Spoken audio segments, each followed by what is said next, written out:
Certaines de mes rencontres me mènent à penser que parfois, il est bien dommage que des personnes restent dans l'ombre. C'est pour cela que je vous propose Il mérite d'être connu, une chronique radiophonique proposée par l'Anana Lambda, qui vous emmène aujourd'hui à la rencontre de... Bonjour, je m'appelle Julien, j'ai 32 ans et je suis infirmier au CHU de Clermont-Ferrand. Bonjour Julien, merci d'avoir accepté mon invitation. Aujourd'hui, on va parler de l'association Les Petits Héros que tu viens de créer à Clermont-Ferrand, dans le Puy-de-Dôme. Peux-tu nous expliquer en quoi consistent les missions de cette association ? Alors, les Petits Héros du Puy-de-Dôme a pour but de faire de la prévention et du secourisme pour les enfants de 3 à 10 ans. Donc ça vient effectivement de créer il y a quelques mois sur Clermont et on a pour but de couvrir un petit peu tout le Puy-de-Dôme pour prévenir, faire du secourisme chez les enfants de 3 à 10 ans. Qui a créé l'association et peux-tu nous expliquer son histoire ? Alors c'est moi-même qui ai créé l'association. J'ai découvert la Fédération française des petits héros qui existe déjà en Bretagne depuis 2 ou 3 ans. J'ai eu des informations sur Facebook suite à une vidéo et j'ai contacté cette fédération afin de créer l'antenne sur le Puy-de-Dôme qui a vu le jour donc en avril cette année. Quel est ton rôle au sein de l'association ? Alors moi je suis donc président de cette association et avec tous mes contacts et amis autour de moi on a pu monter le bureau et le conseil d'administration qui est composé essentiellement de personnes issues du monde médical, paramédical et également de l'enseignement avec des instituts en primaire. Pourquoi, selon toi, c'est important de former les enfants et si jeunes, j'ai envie de dire, puisqu'à partir de 3 ans, c'est très jeune. Pourquoi est-ce que c'est essentiel ? Alors, on s'est rendu compte effectivement que les enfants étaient souvent spectateurs de situations graves et ils se trouvaient démunis, ils ne savaient pas comment agir. Et bien souvent, ils peuvent être aussi seuls avec des adultes. Si c'est l'adulte qui a un souci, il faut bien que l'enfant puisse être en capacité de prévenir les secours. Au moins ça, c'est quand même très important puisque ça va être véritablement le premier maillon de la chaîne de secours. Donc effectivement, on les forme dès 3 ans, puisque dès 3 ans, on peut apprendre tout un tas de choses. On a plusieurs niveaux d'apprentissage. Pour les 3 à 5 ans, on leur apprend déjà à se protéger eux-mêmes et à reconnaître les dangers à l'école et à la maison. On a un deuxième niveau pour les 6 à 8 ans, qui consiste à se protéger soi-même et également à protéger les autres.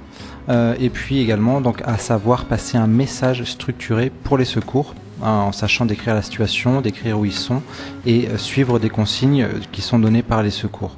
Et enfin le troisième niveau c'est pour les 8 à 10 ans où là on va véritablement leur apprendre en plus de tout ça des gestes de premier secours avec en particulier que faire en cas de brûlure, que faire en cas d'hémorragie importante, que faire en cas d'étouffement, comment faire si une personne est inconsciente mais qu'elle respire et également comment faire avec une personne inconsciente qui ne respire plus, c'est-à-dire avec le massage cardiaque et le défibrillateur. Dès 10 ans. Dès 10 ans, ouais, ça c'est le dernier niveau, c'est pour les 8-10 ans, donc c'est vrai que c'est pour les plus grands, mais ils sont tout à fait capables de faire tous ces gestes de premier secours qui sont véritablement très importants, qui doivent être mis en place dès les premières minutes. Donc s'ils sont seuls à pouvoir intervenir, il faut qu'ils le fassent. Comment se passent les formations ? Par qui sont-elles dispensées ? À quel endroit ? Sur combien de jours ? Alors on a différentes formules. La première formule qu'on va réaliser le plus souvent, c'est on intervient dans les écoles primaires. Donc là, ça va dépendre donc à quel niveau on intervient, mais on intervient dans les écoles qui sont très demandeuses d'acteurs extérieurs pour complémenter leur apprentissage théorique. Eux, ils apprennent véritablement à apprendre à porter secours, donc c'est vraiment les bases, à reconnaître une situation dangereuse et à apprendre comment faire. Et donc, pour tout ce qui est technique et gestes techniques, ils sont vraiment demandeurs de ces acteurs extérieurs, puisque effectivement, on est essentiellement issu du monde médical, paramédical. Donc on a des connaissances un peu plus poussées que les enseignantes, même si bien souvent elles sont formées avec le premier niveau de secourisme. Est-ce que l'association forme également les parents, les adultes en général ? Alors effectivement, c'est une question qu'on a souvent sur notre page Facebook. Les parents sont aussi demandeurs pour se former. Donc non, nous effectivement, on est vraiment spécifique pour les enfants. Après, bien souvent, ils en parlent à la maison en rentrant le soir et les parents bénéficient de cet apport théorique et pratique. Mais non, on est uniquement là pour former les enfants. Donc effectivement, j'ai pas parlé tout à l'heure, on peut aussi intervenir en plus de l'école en créant nos propres écoles de secourisme. Donc là, pour l'instant, ce sera pas encore d'actualité, je pense, dans la première année d'activité pour nous. Mais les écoles de secourisme des petits héros, ça consiste en quoi ? C'est-à-dire qu'on va se mettre dans une salle mise à disposition par une ville et sur 6 semaines, c'est un vrai apprentissage, 6 semaines, par exemple 6 samedis matins, les parents vont amener leurs enfants pour se faire former véritablement avec une formation plus poussée que ce qu'on peut faire sur 2 heures dans une école, puisque là c'est un véritable apprentissage. Donc pour les petits ça dure 30 minutes. 6 fois de suite, 6 samedis de suite. Pour les grands, c'est 45 minutes et pour les très grands, c'est 1h30.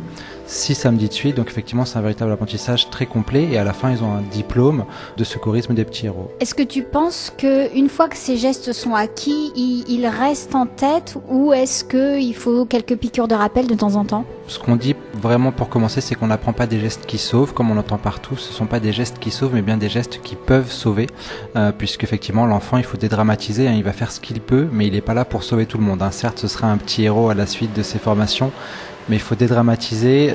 Ce sont bien donc des gestes qui peuvent sauver. Donc oui, c'est sûr que sur tout ce qu'on va lui apprendre, je ne sais pas quel pourcentage il va rester, mais ce qui est important, c'est de savoir faire face à ces situations dangereuses, de pouvoir être maître de soi, de pas paniquer, et il fera ce qu'il pourra, ce sera de toute façon très bien. Donc après c'est sûr que dans 10 ans peut-être qu'on refera des sessions. Après le but justement de cette première session, c'est que les enfants grandissent et une fois qu'ils sont plus grands, 10, 12, 15 ans, ils se dirigent vers un autre niveau de formation avec le premier niveau, le PSC1. Donc ça c'est sûr que c'est le début, mais il est utile dans quelques années de refaire des piqûres de rappel, c'est sûr, oui. Notre association Les Petits Héros a été créée au cœur de la Bretagne en avril 2015 par une équipe de professionnels de la santé et de l'éducation. Nous mettons en place des actions ludiques et responsabilisantes comme l'ouverture d'écoles de secourisme autour des thèmes protéger, alerter, secourir. À travers le jeu et notre pédagogie, les enfants vont développer leur intérêt pour la santé et la citoyenneté et progressivement prendre conscience qu'ils peuvent agir et venir en aide aux personnes en situation de danger. Où est-ce qu'on peut trouver les informations sur ton association ? Alors principalement sur la page Facebook Les Petits Héros du Puy-de-Dôme que je gère avec notre référente communication. Donc là vous pouvez nous envoyer un message via cette page et vous retrouvez toutes les informations sur les dates de formation qu'on pourra mettre en place, sur les informations. Courant fin septembre, on va faire une réunion d'information justement où on va essayer de regrouper toutes les personnes qui seraient intéressées pour nous rejoindre parce que effectivement on a besoin d'adhérents d'une part pour avoir quelques fonds pour acheter du matériel et puis on a aussi besoin de membres actifs qui seraient intéressés d'intervenir avec nous. Ce qu'on va leur demander, c'est effectivement d'avoir au moins le premier niveau de secourisme, pas forcément issu du monde médical, paramédical, mais de quand même avoir quelques notions de secourisme. Et donc toutes ces informations seront à retrouver sur notre page Facebook. On a également donc le site internet de la fédération Les Petits Héros qui est lespetitshéros.fr tout simplement, où là la fédération communique sur ce qui se passe à son niveau. Et puis voilà. Tu parlais tout à l'heure d'adhérer à l'association. Quel est le coût de la cotisation ? Le coût de l'adhésion est de 20 € par an. Là, on peut assister aux assemblées générales et on a une voix pour voter sur ce qui va être décidé sur l'association. Après, être adhérent, il y a beaucoup de gens qui me disent j'aimerais bien vous aider, mais j'ai pas de temps. Effectivement, je suis pris par pas mal de choses. Tout le monde est un peu occupé au quotidien, donc c'est vrai qu'on dit il n'y a pas de souci, simplement une adhésion, pour nous ça va être très important, ça va être 20 € pour nous pour acheter du matériel, et après on ne demande pas plus de participation que ça. On comprend bien que les gens n'aient pas le temps, n'aient pas envie de s'investir, mais voilà, une adhésion c'est très important et donc c'est 20 € par an. Donc du coup, on peut vous aider soit en étant adhérent et en prenant la cotisation à 20 €, soit en devenant bénévole mais en ayant du temps et surtout en journée, j'imagine, pour pouvoir dispenser les cours à l'école. Voilà, c'est principalement ça qui freine pas mal de gens, c'est que vu qu'on intervient dans les écoles, c'est sur des horaires de journée, des horaires de bureau, donc y a beaucoup de gens qui ne sont pas disponibles, donc ça c'est compliqué. En plus de l'adhésion, comme je dis, c'est les dons qui va vraiment nous aider. On a pas mal de gens, des sociétés aussi qui sont intéressées pour nous faire un don, pour être partenaire avec nous, donc c'est aussi un bien important d'aide pour nous. Écoute Julien, je te remercie beaucoup et je te dis à bientôt. Merci, à bientôt. En attendant de vous retrouver sur les ondes de Radio Coquelicot pour la chronique Il mérite d'être connu, rejoignez-moi sur Facebook et Instagram et bien sûr sur mon blog lananalambda.fr.